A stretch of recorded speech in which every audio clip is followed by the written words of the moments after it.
Welcome back to Close Up. We're continuing our Thanksgiving weekend municipal tour with the mayor-elect of Laconia. Mike Boards joins us in studio, as someone we already know from the State House a little bit. So thank you for coming here, Representative. Thank you for having me. So take us through, what was the big issue in the race in Laconia? I know this was a competitive race. What was really the deciding issue for voters that got you over the top? I think the big issue in Laconia was the homelessness situation. We've had a lot of concerns of homelessness sleeping on private property, not just public property. I've been working with a lot of people to help clean that up as far as the private properties go, and I think that really pushed me over the edge. I took a lot of pictures and made voters aware of what was going on. And these encampments, this has been a decisive factor in Manchester, other communities. It's swung things for voters who don't want to have these things, you know, especially encroaching on private property, but certainly making it harder in public life as well. So what's the answer? This is a tough issue to deal with. It is a very tough issue to deal with. I think first off, we have to start by enforcing our ordinances on the books as far as overnight camping on public property. The private property issue we really need to address. We have to also make sure that homeowners are alerting our PD to the issues at hand. A lot of times people don't go to their property daily. If they own a lot of acreage, they don't walk around it. And when they do, they find that a homeless population or homeless encampments are there. Obviously, you guys have a lot of vacationers who come in too, and the summer rentals and whatnot. Does that become a problem with the homelessness, or is that in the private property? I don't think that becomes an issue as far as homelessness goes. Yeah. They're going to find a way to camp out no matter what they do. Okay. The Laconia State School property. This has been an issue for a long time. On the cusp of something big here. Take us through what will happen during your administration. So, what it's looking like, if this deal does go through with the Pillsbury Group, that they're looking to build a Hannaford, no, a Market Basket, I'm sorry. A Market Basket and like a whole shopping development. There's also talks of potentially putting City Hall there, and they want to build over 2,000 homes. So that's going to be a strain on our infrastructure.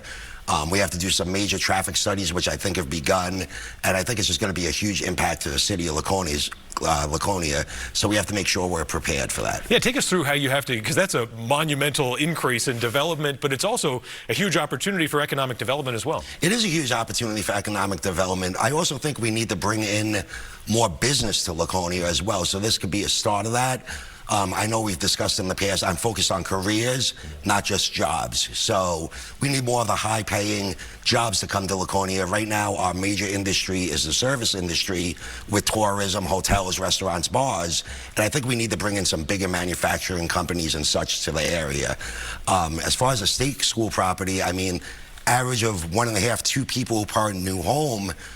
Whether they're second homes or not, it's still going to have a major impact on our infrastructure, so we have to really focus on getting everything set up and aligned for it. And for people who haven't been to Laconia in a while, you know, I remember coming at the beginning of my career here in 07, 08, you know, you could go downtown, it wasn't hard to find a parking space. Now you go to downtown Laconia, you're going to be driving around, circling a couple of times, so there is a lot going on there. There is a lot going on. I mean, they rebuilt the Colonial Theater. Some people disagree that we use taxpayer money to do that, but overall, it has been an impact to the city of Laconia. We've gotten a lot more small business shops in there, and it's a nice area to walk around as long as we could keep pushing the homelessness aside a little bit and getting them out of the public view. And one more on the state school. Obviously, this is something that a lot of people have wanted to do for a long time, and it's a difficult property with all of those buildings and the rundown aspect of it. How do you make sure that this time it's different, right? Because so many times the plan has been there, you know, the will is there, everyone wants to do it, and then it rolls back into not happening. So how do you make sure it does happen this time? I think we really have to have a conversation with the potential purchaser. I mean, it's still going through the Executive Council and the Governor's office. We need to make sure this deal gets done once and for all, because this has been, as you know, we had an issue with the previous potential buyer that now has been incarcerated. So we just have to get this deal done once and for all. Yeah. So take us through, you know, you have a lot of state experience. You've been a state rep for a few terms. How do you bring that from the State House to City Hall? Because, you know, I know at the State House, you know, the message from the legislature is often, hey, we're helping the municipal. We're trying to give you guys what you need. And then a lot of what I hear from municipal people is like, hey, we need more, right? Yeah, of course. I have a lot of, you know, ties in with higher up leadership in state government. I do think we need to focus on local control as well. I mean, we have a lot of these building laws that just passed that are really top down. And I think the local municipalities should have more say in what happens, especially with building permits and such. The state shouldn't just be dictating to us how to do things. I think we need to leave it up to the local control and make sure that we focus on our local areas. What works in Laconia might not work in Meredith. What works in Meredith might not work in Guilford. So every locality has its own priorities and its own structure and history, so we have to focus on that as well. So I think we have to get back to giving more local control to the municipalities instead of a top-down approach. And you've been part of those debates, and certainly in the House as they talked about that big bill from Senator Murphy with the lot size and really trying to, you know, allow development to happen in places where it might not normally happen. So you think that that's something that, you know, really should just be up to the local folks, even if they're resistant to development, we need all this housing.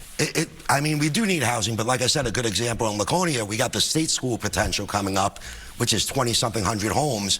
Plus we have another few hundred homes being constructed as we sit here.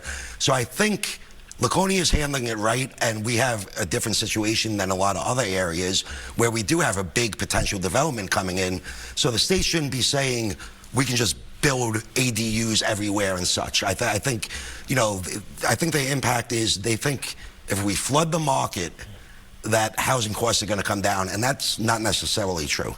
Let's talk about tax burden a little bit. There are a lot of people right now, you know, it's tough because the cost of living has gone up. So from the municipal level, you've got to deal with all of those costs going up and trying to, you know, provide city services while also not raising taxes too much.